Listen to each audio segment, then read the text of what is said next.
Pueden tomar su lugar. Hoy vengo a hablar de un arma poderosísima del enemigo. Tan superpoderosas que hoy vengo a hablar de las consecuencias del temor. No hay un arma más poderosa que usa el enemigo en nuestras vidas que el temor. Usted anótelo. Y el temor está presente en todas nuestras actividades. Estamos empezando semana y ya nos están hablando de huelgas, protestas, minga indígena, contagios, rebrotes, y quedamos nosotros como así. Y en la palabra de Dios nos dice que el verdadero amor echa fuera. Cuando yo me enamoro de Dios, echo fuera el temor, porque estoy seguro que tengo un papá que responde por mí. No quiere decir que esté exento de pruebas, enfermedades, fracasos, pero quiere decir que de todas nos sacará Dios.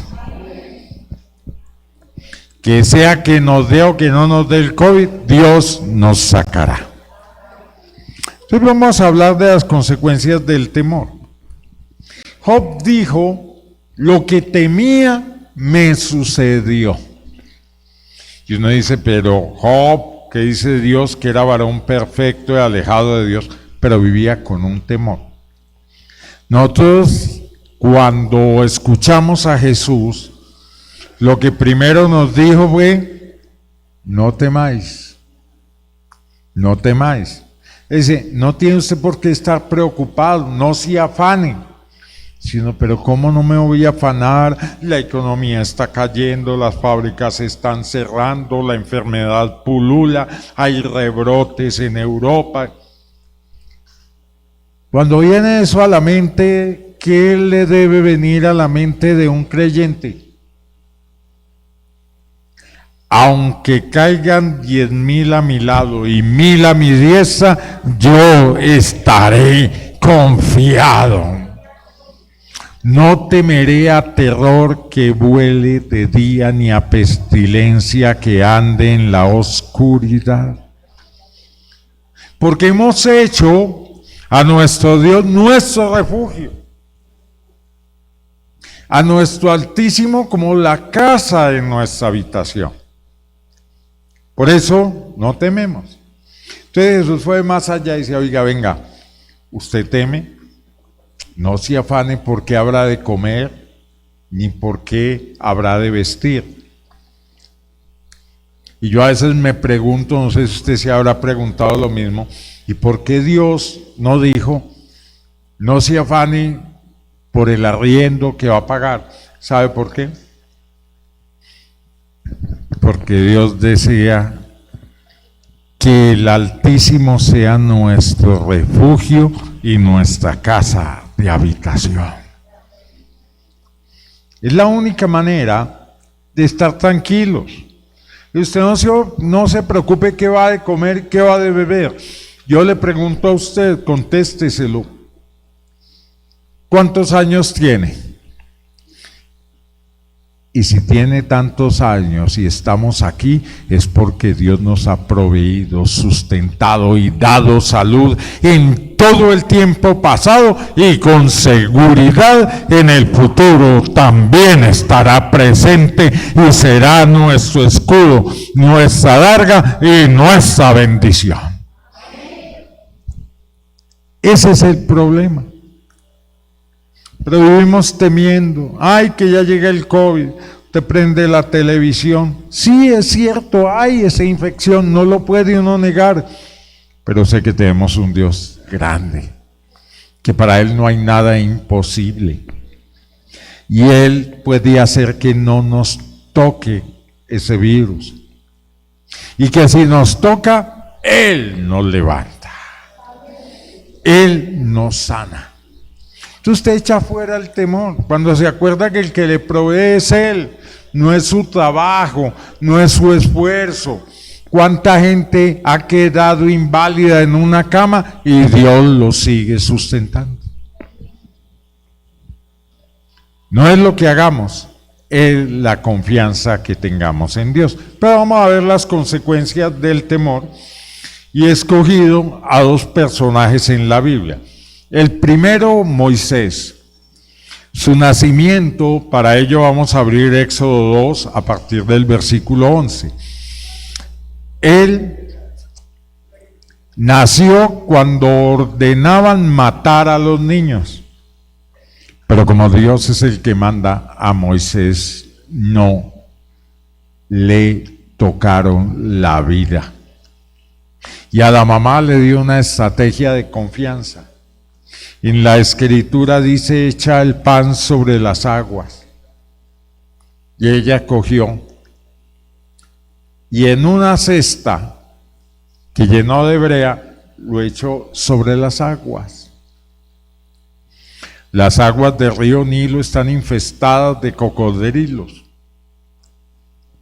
Pero Dios estaba con Moisés. Ella tenía una hija que trabajaba, que era la esclava de la hija del faraón. Y esta hija sabía que la mamá iba a colocar esa canastica en medio de los juncos. Y cuando el bebé lloró, ella estaba con la hija del faraón y fue a verlo. Y lo trajo y se queda mirando la hija y dice, este es un hijo de los hebreos, sabía. Y entonces ella ya lo quiso como hijo suyo. ¿Quién puso el amor? Dios. Porque la hija del faraón diría, no, ese es hebreo, qué jartera. Pero ¿sabe cuál fue la bendición para la mamá? Que la hija le dijo, usted va a necesitar una nodriza. Dijo, sí señora. ¿Usted tiene alguna? Claro. Y la mamá fue la que crió a Moisés, lo tuvo en su regazo, lo vio crecer y ella ya jamás tuvo miedo porque había perdido el temor porque Dios la había fortalecido. Ella había puesto en peligro la vida. Si encontraban al hijo vivo, a ella la hubieran matado. Pero vamos a retomar ya la historia de Moisés cuando estaba en la casa del faraón, siguiendo una carrera para ser faraón de Egipto. Y aquí vamos a ver una de las consecuencias del temor. Recuerde, el temor no es de Dios. Dios no nos dio espíritu de temor, sino espíritu de poder, de amor y de dominio propio. Alguno dice amén, porque yo quiero que usted reciba ese espíritu de poder, ese espíritu de amor y ese espíritu de dominio propio. Jesús nos dijo, usted recibirá poder. Dios, nosotros, vosotros recibiréis poder. ¿Cuándo? Cuando venga sobre vosotros el Espíritu Santo. Dios te dio el Espíritu Santo. Ese es el Espíritu de poder. Dios te dio poder.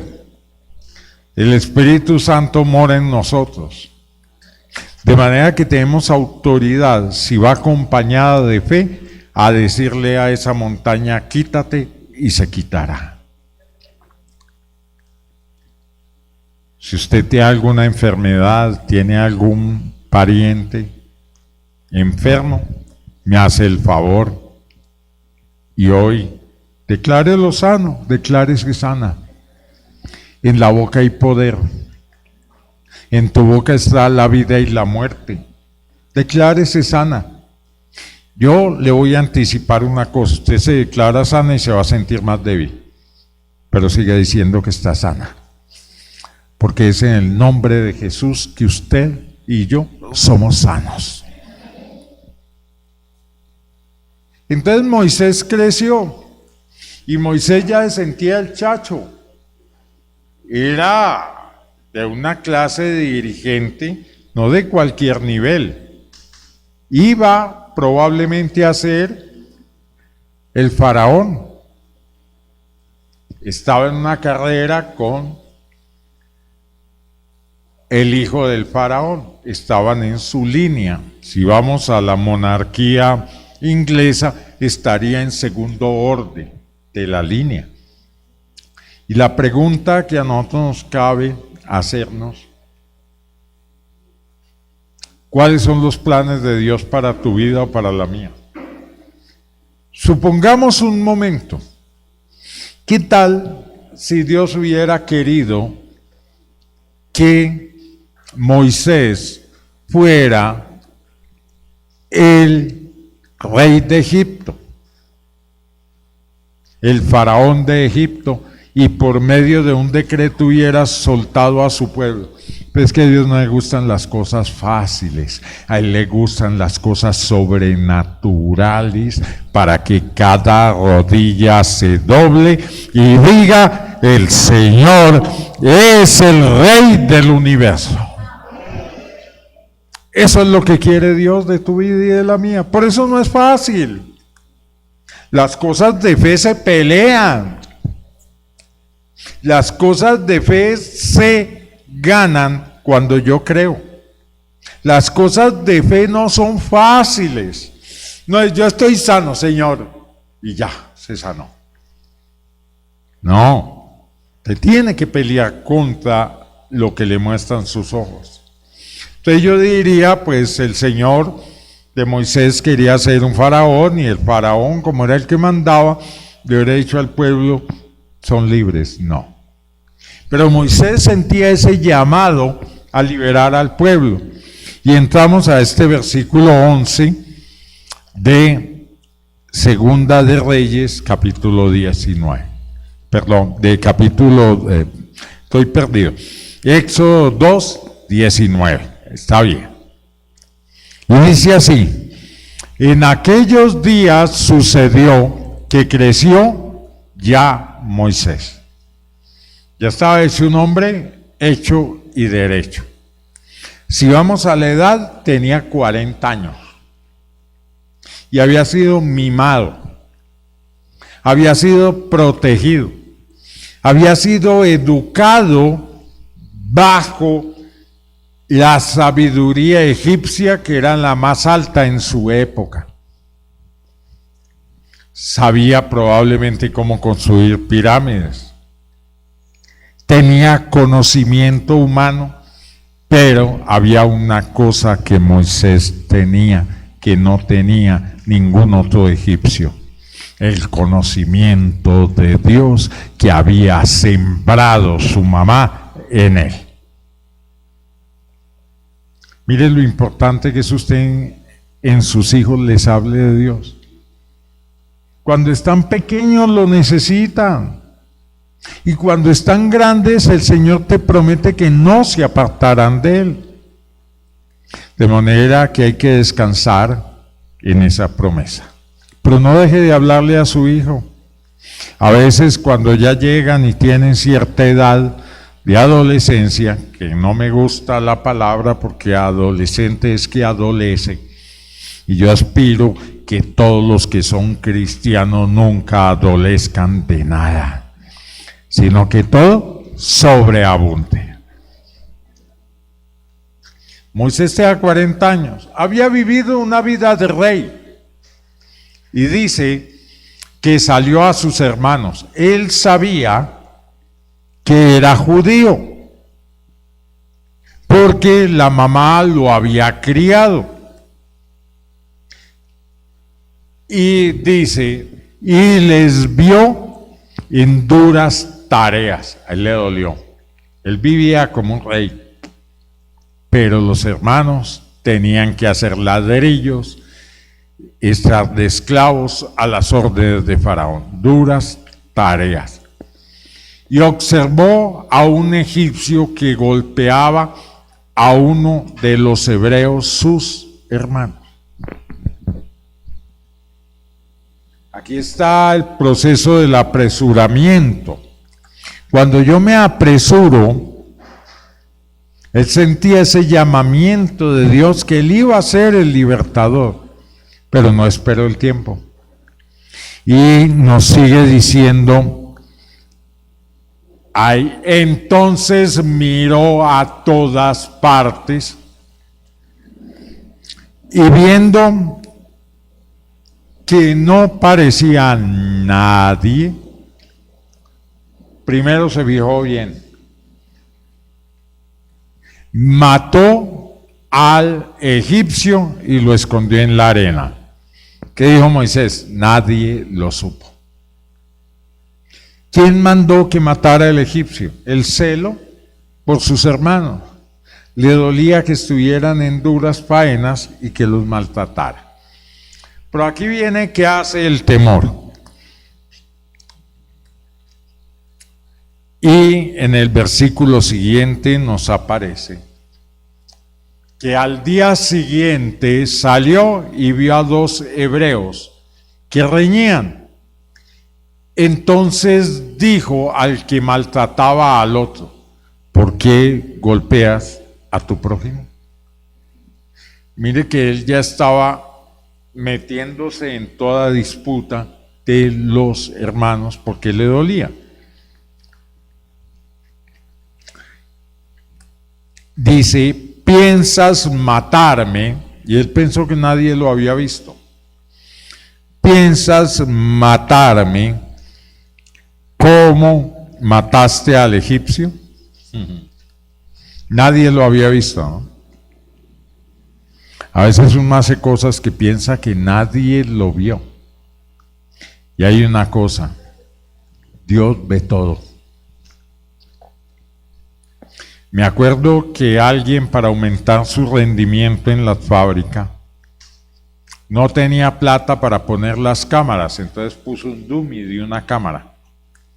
Y al lado del dummy todos la veían como normal. Colocó un letrero que decía, alguien te mira. Se aumentó la producción en un 50%. Porque ya los obreros se ponían a mirar, alguien me mira. Y hoy quiero decirte a ti y a mí, alguien nos mira. No importa lo que estés haciendo, dónde lo estés haciendo, cómo lo estés haciendo, Dios está en todas partes. De manera que Él sabe el pensamiento que hay en mi corazón, en el tuyo. Él sabe la intencionalidad. Por eso Jesús dice, el único que juzga es Dios, que conoce la intención, prueba los corazones, conoce los más íntimos pensamientos. Por eso es el único que juzga con verdad. Yo puedo decirle a la hermana que le pegué un golpe, ay, es que no te vi. No, mentira, porque la vi muy bien. Pero Dios sí conoce la intención. ¿Estamos de acuerdo? Moisés, como David, nunca pensó que los vieran. David, cuando hizo y deshizo con Betsabé y cuando mandó matar al marido, pensó que nadie se había dado cuenta. Ese es mi error. Yo creo que cada uno de nosotros sabemos de qué estamos hablando.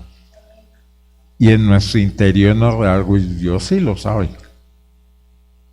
¿Para qué le ocultamos algo a Dios? Es tontería, Él lo sabe todo. Entonces, en el versículo siguiente, sigue diciendo, oyendo Faraón acerca de este hecho, ¿qué hizo?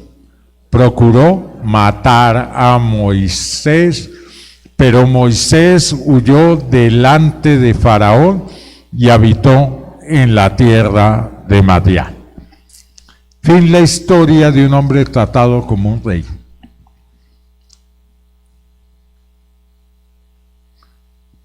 ¿Cuánto le duró el temor? 40 años duró en la tierra de Madián, en la casa del suegro, A mí no me sorprende que haya sido el hombre más manso de la tierra, 40 años, viviendo arrimado en la casa del suegro. Yo creo que nos vuelve los más mansitos, ¿o no? Estaba cuidando unas pocas ovejas que no eran de él y estaba bajo la orden del suegro. ¿Usted se imagina lo que él pensaría de él? Acostumbrado a que lo trataran como un rey y había venido a ser un trabajador. Vivía con la esposa sometido al suegro. Nunca tuvo una ovejita de él, todas eran del suegro. Él ya pensaba que no valía nada y que su vida se había acabado. Pero tenía miedo de volver a Egipto. Tenía pavor de volver a Egipto. Entonces, ¿qué hizo? Acostumbrarse a vivir así. Yo te digo, Dios tiene planes grandes para tu vida, pero a veces nosotros nos acostumbramos. Nos acostumbramos al maltrato, nos acostumbramos a las heridas, a las humillaciones. Simplemente estamos acostumbrados porque hay gente que se considera más grande que uno. Los hombres, Dios les dio autoridad para que señorease sobre todo lo creado aquí en la tierra, sobre todo animal, sobre toda planta, sobre la creación. Pero jamás le dijo que se señoreara sobre el hombre, y es lo que más vemos. El hombre se señorea sobre el hombre.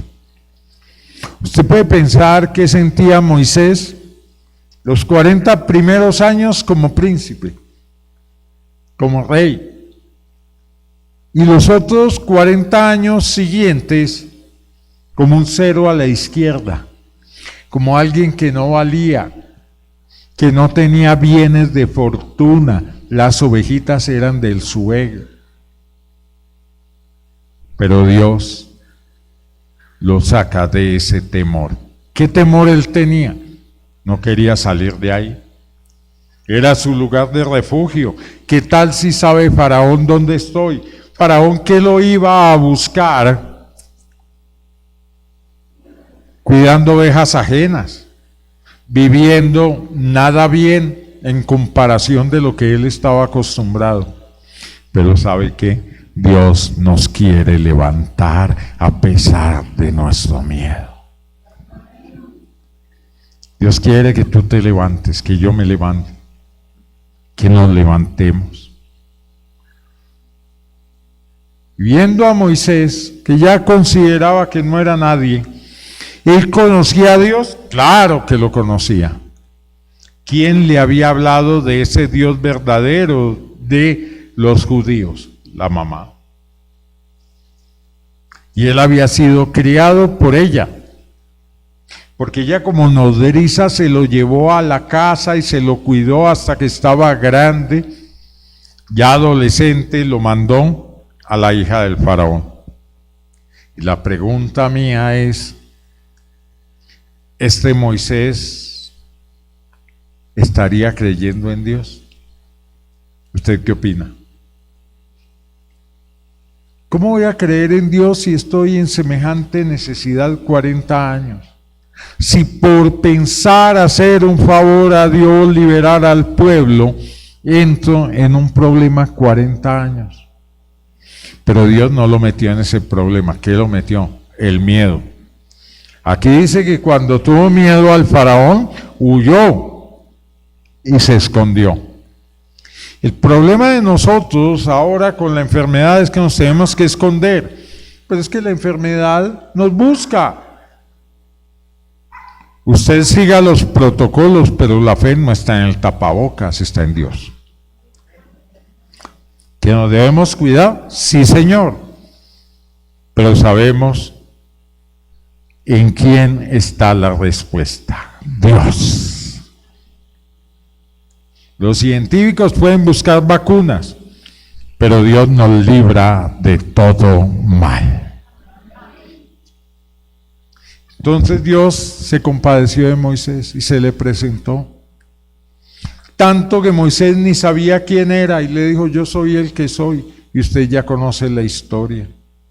Le dice, ve a Egipto. No, yo no voy. Y comenzó a ponerle trabas, no hablo bien, esto, aquello, lo demás. Y llega el Señor y le dice, oiga, mijo, yo hice la boca, yo hice el ojo, le di la vista, le di la boca a los que hablan. No es sino que me pida, pero él no quería. No, busca otro en mi lugar, y el Señor se enojó. Y le dijo, ahora tendrás que vivir supeditado a Aarón. Y no le valió la excusa, lo dejó tartamudo, pero tenía que cumplir lo que él le decía. Si yo le obedezco a Dios, me quita la tartamudez. Eso Dios lo hace, porque él le dijo, oiga, yo hice la boca, o sea, pídame. No, no quiso. Él seguía, yo no voy, por miedo, hasta que el Señor le quitó el temor. Le dio unas armas simples, el mismo bastón que él tenía. Esa fue la arma de fe de Moisés para enfrentarse al faraón. Simplemente un cayado que se volvía serpiente. Señales, él metía su mano debajo de su brazo y salía leproso, y volvía y lo metía y salía limpio. Pero ¿sabe qué? Dios quería levantarlo y lo levantó. Las pruebas a ti y a mí hacen que nos fortalezcamos en fe y que dejemos el miedo. Él te sanó de una gripa, pues también te curará del cáncer. Jesús vino y nos dijo, ¿hay algo para Dios imposible? No hay nada imposible para Dios. Pero yo tengo que creer en Él y obedecerle. Y Moisés perdió el temor, porque ¿cómo sabemos que perdió el temor? Porque fue. Otros se esconden y dicen, no, Señor, definitivamente yo no voy, mande a otro. El Señor lo haría. Yo no soy la última Coca-Cola en el desierto. El Señor manda a quien Él le plazca. Él dice, oye, ustedes no hablan de mí, no se preocupe, las piedras hablarán. Entonces no era que Moisés, si no iba, nadie iba a liberar el pueblo, no, sino que Moisés, conociendo a Dios, perdió el temor. Cuando tú pierdes el temor, lo ganas todo, porque estás sin miedo. Ayer recordaba que mi hijo, cuando tenía como 9 meses, estábamos en Melgar y lo sentaron ahí en una terracita. Y yo estaba mirando al niño, de pronto lo vi tan entretenido. Él hacía así, luego levantaba el dedito y se moría de risa. Hacía así, levantaba el dedo y jugaba la risa. Cuando yo iba a mirar con qué estaba jugando, era un alacrán. Y hacía así, y el alacrán mandaba la ponzoña. Pero el chino quitaba el dedo. No tenía miedo, yo casi me zafo cuando veo esa situación. Me faltaron piernas para alcanzar a llegar a donde estaba él, pero él hubiera seguido jugando. No sabía el peligro, no tenía temor. Y a nosotros, cuando le damos potestad al peligro, perdemos la bendición de Dios, que es la seguridad, confianza y fe que nos brinda. Tú y yo tenemos que mirar. Ahora vamos a mirar la vida de de Elías. Elías fue un hombre usado por Dios de una manera espectacular. Tanto es así que fue arrebatado en cuerpo y alma a los cielos. Imagínense qué calidad de hombre sería Elías. Elías fue un profeta muy usado por Dios. Llegó cuando manejaba Jezabel, porque el pobre rey Acab fue un títere en manos de Jezabel. Llegó una vez llorando, mi hijita, Nabot no me quiere vender la viña. Ella dijo, no, no se preocupe, mi hijo. Yo me encargo. Y no le pidió permiso, no consultó con él. Escribió cartas y la firmó con el sello, o sea, falsificó la firma, en la cual él mandaba a que unos hombres fueran y calumniaran a Nabot y dijeran que había blasfemado contra Dios. Y obvio, sacaron a Nabot y lo apedrearon. Y apenas ella vio que Nabot había muerto, se acerca donde el rey. Usted no pudo, ¿no? Yo sí. Vaya, disfrute ya, esa viña es suya. ¿Cuál es el problema? Y Acab quedó un títere de ella. Ella lo manejó con un dedo toda su vida. Mantenía 400 sacerdotes de Baal.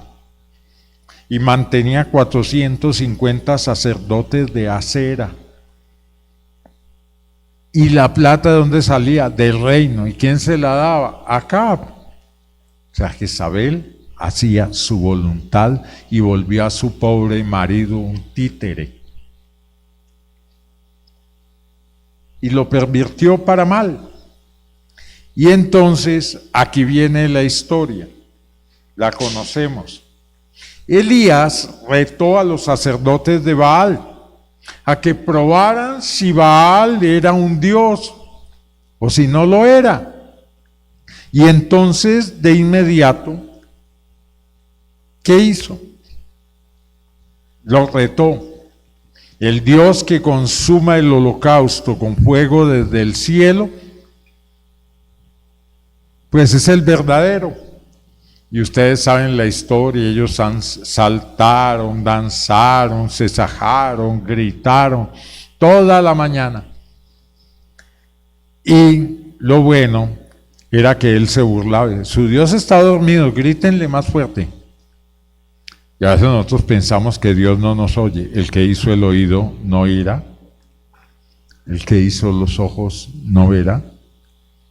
Y entonces, cuando estaban en ese frenesí, la Biblia dice que Satanás puede hacer llover fuego del cielo, pero si Dios lo permite. Como Dios no lo permitió, no pudo hacer bajar fuego del cielo. ¿Usted cree que Satanás no quería? Claro. Así confundiría a la gente quién es el verdadero Dios. La historia termina en que cuando Elías ofreció el holocausto, lo hizo llenar de agua y se consumió la piedra, quedó calcinada toda el agua y el holocausto. Y ahí probó que el verdadero Dios es el Señor. Y luego hizo coger a los sacerdotes de Baal y los degolló. No le tuvo miedo a 400 hombres.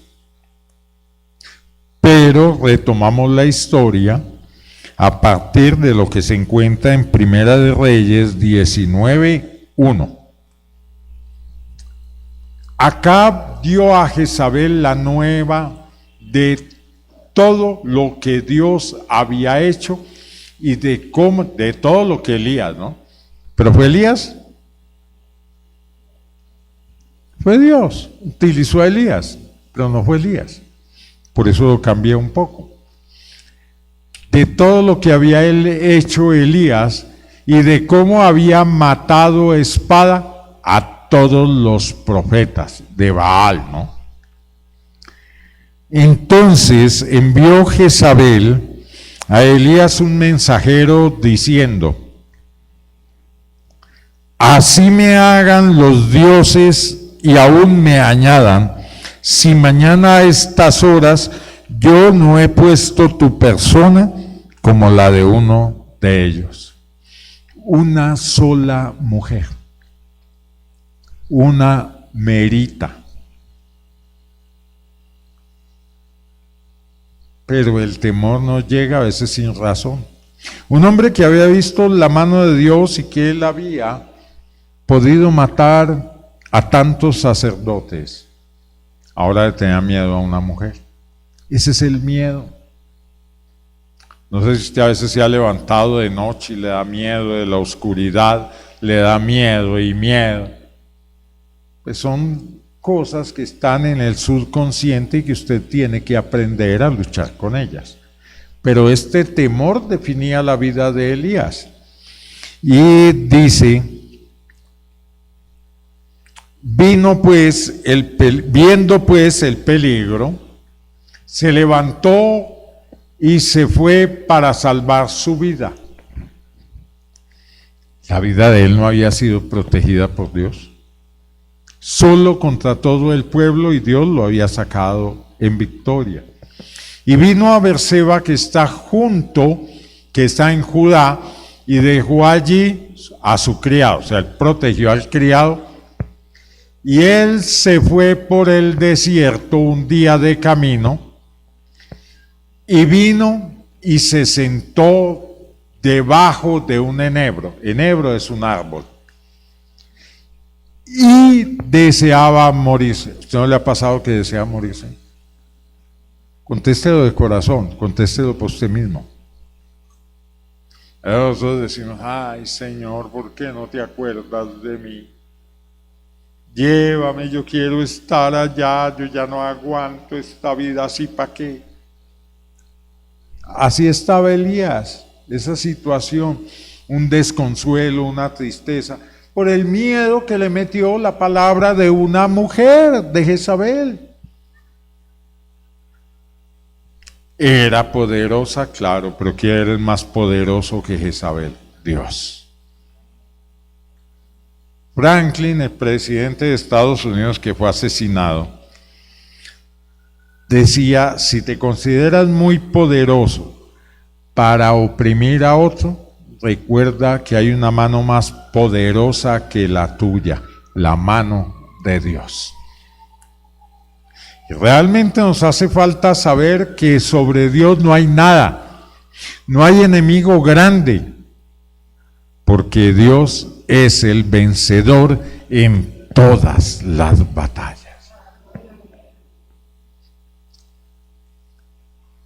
Y yo pienso ahí por qué era la decepción de Elías. Tenía miedo. Cuando usted tiene miedo se acobarda, y cuando usted se acobarda no hace nada. A uno el temor hace es que las rodillas choquen unas contra otras. Pero el temor paraliza, la confianza en Dios nos eleva. De manera que cada vez que usted se sienta con temor, ¿a quién acudirá? Por favor, confíe en Dios, Dios no nos deja ni nos dejará. He tenido varios conocidos que han ya contraído este virus, y resulta que se han sentido mal, han estado en clínicas, han tenido 84, 87 años, pero Dios los ha levantado. Los presos, nadie habla de ellos, pero en las cárceles hay hacinamiento, no hay tapabocas y no hay guantes. No hay nada. Pero ellos se vuelven a Dios y a punta de aguapanelitas y de cositas elementales logran salir adelante, y casi no ha habido muerto en las cárceles. Eso no lo publican las noticias. Quitarían el miedo, y a ellos lo que les interesa es hablar de rebrote y la pandemia. De manera que usted no tema, está en manos de Dios. Amén. No quiere decir que no deba cuidarse, cuídese. Yo estoy diciendo, vaya a los hospitales, busque a los enfermos y abrácelos, béselos, no use tapabocas. No. Dios nos protege, pero a nosotros también nos corresponde obedecer, con la seguridad de que lo que hacemos no es lo que nos va a evitar el contagio, sino es nuestro Dios. Por eso los cristianos debemos perder el temor. Cuidémonos, pero nuestra esperanza y fortaleza está en el Dios que hizo los cielos y la tierra, y no dará nuestro pie al resbaladero, ni se dormirá el que nos guarda. Aquí está el pobre Elías, muerto de miedo, quería morirse. Dijo: basta ya, oh Jehová, quítame la vida, pues no soy yo mejor que mis padres. Y esta oración nunca se la oyó Dios a Elías, sino que lo arrebató vivo a los cielos. Y sigue la historia.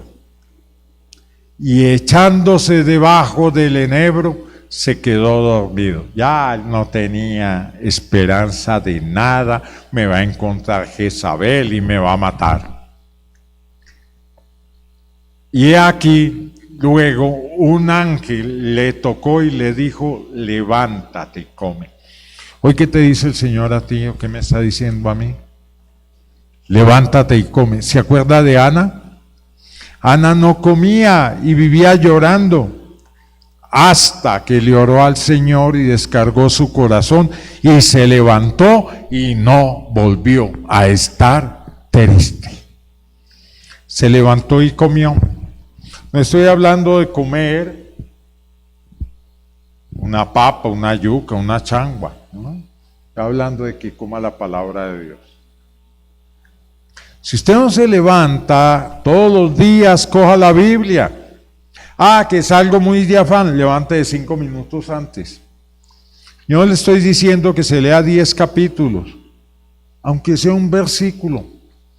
Y ese versículo es tan poderoso que nos va a alimentar y que nos va a capacitar para enfrentar al enemigo en el día que Dios nos da.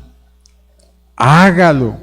No salga como un animalito corriendo a montarse en el bus y a tener la tragedia de todos los días solo. Usted tiene un papá, tiene un Dios. Úselo. Ya hacía uno cuando lo amedrentaban en el colegio, algún compañero más grande y fuerte, y estaba uno por ahí en kinder, cuando llegaba con el papá lo buscaba. Y este es mi papá, ahora sí hágame lo que me iba a hacer. Usted no está solo, tiene un papá.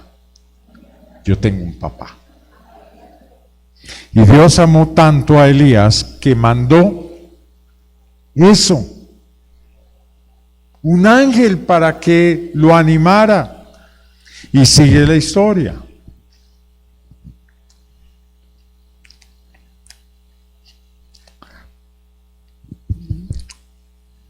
Dicen que él,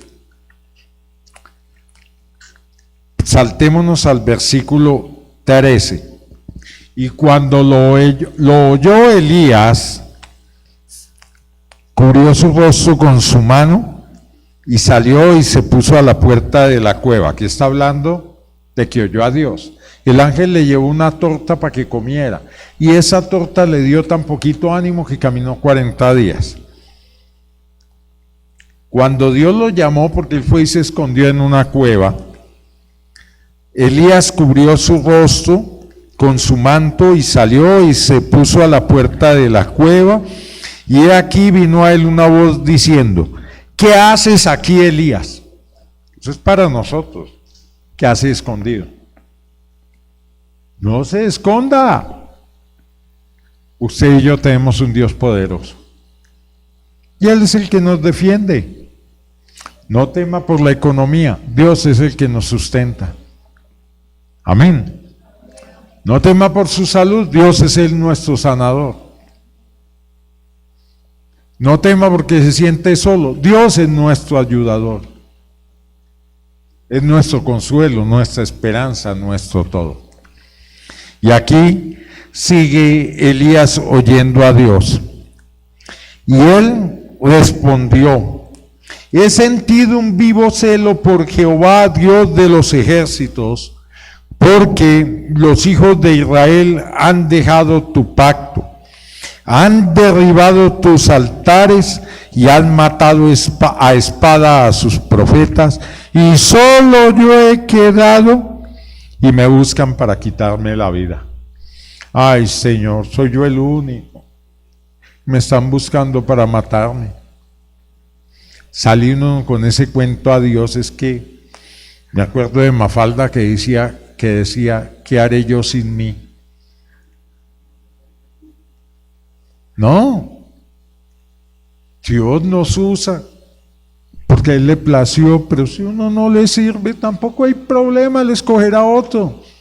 La Escritura dice respecto a Judas, que otro tome su lugar. Y en el mensaje a las iglesias Dios le dice, no pierdas tu corona, no dejes que otro tome lo que es tuyo.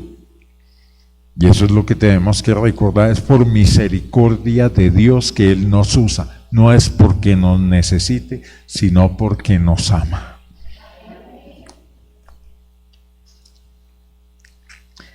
Y entonces sigue diciendo, solo yo he quedado. Y le dijo Jehová, ve, vuélvete por tu camino, por el desierto de Damasco, y llegarás y ungirás a Hazael por rey de Siria. A Jehú, hijo de Nimsi, ungirás por rey de Israel. Y a Eliseo, hijo de Safat, a Abel Meola, ungirás para que sea profeta en tu lugar. Mire lo que sintió Elías, le dijo, usted ya, como está diciendo que no puede, ya no será más mi profeta, vaya a unjar a Eliseo. Y Dios quiere eso, Dios le muestra a uno. A ti te mostró a tu esposo, a tu esposa, es la ayuda idónea, es el idóneo para tu vida. No esté preguntando, ¿este será el hombre de mi vida y ya lleva 50 años de casada? No. Si no era eso, usted ya mismo, Dios le mandó su idóneo, su idónea. De manera que a Elías le mostró. ¿Cómo enviaba a los apóstoles Dios? De 2 en 2. Porque dice claro Salomón, ay del solo, pero sueñan estar solos. A veces nuestro ego hace que seamos nosotros que deseemos ser únicos, especiales y que podemos hacer todo. Claro, Dios da dones, capacidades y talentos. Pero le mostró, le dijo, mire, ese es. ¿Y a él qué le tocó hacer? Ir a ungir a Eliseo. Dice, y el que escapare de la espada de Hazael, Jehú lo matará, y el que escapare a espada de Jehú, Eliseo lo matará. Y yo haré que queden en Israel 7,000 rodillas que no se doblaron ante Baal y cuyas bocas no lo besaron. 7,000, y había escogido a Eliseo, y él se sentía único y especial. Ay, si no fuera por mí, soy el único. No, no eres el único. Dios te miró y me miró con ojos de misericordia y a Él le plació levantarnos. A Él sea la gloria. Señor, hoy te pedimos que nos ayudes, que nos libres de todo temor, de todo engreimiento, Señor, que nos ayudes en todo. Colocamos en tus manos a Isaac Pumar Ortiz. Tiene un tumor en la cara cancerígeno, Señor, pero sabemos que tú eres el que es capaz de levantarlo, restaurarlo, bendecirlo y sanarlo. Desde aquí te damos las gracias porque lo habéis hecho, así como con todo hermano que esté enfermo, con todo familiar de mi hermano que se encuentre en la casa, que esté padeciendo alguna enfermedad. Los declaramos sanos en el nombre de Jesús. Hoy te bendecimos, Señor, te adoramos, te glorificamos y te pedimos, Señor, que tu mano sea extendida sobre nosotros. Gracias, Padre, por amarnos, por bendecirnos, por no dejarnos y por ser realidad en nuestra vida. Y hoy tenemos que proclamarte porque te amamos y el verdadero amor echa fuera el temor. Gloria al Padre, al Hijo y al Espíritu Santo. Amén y amén. Gloria a ti, Señor.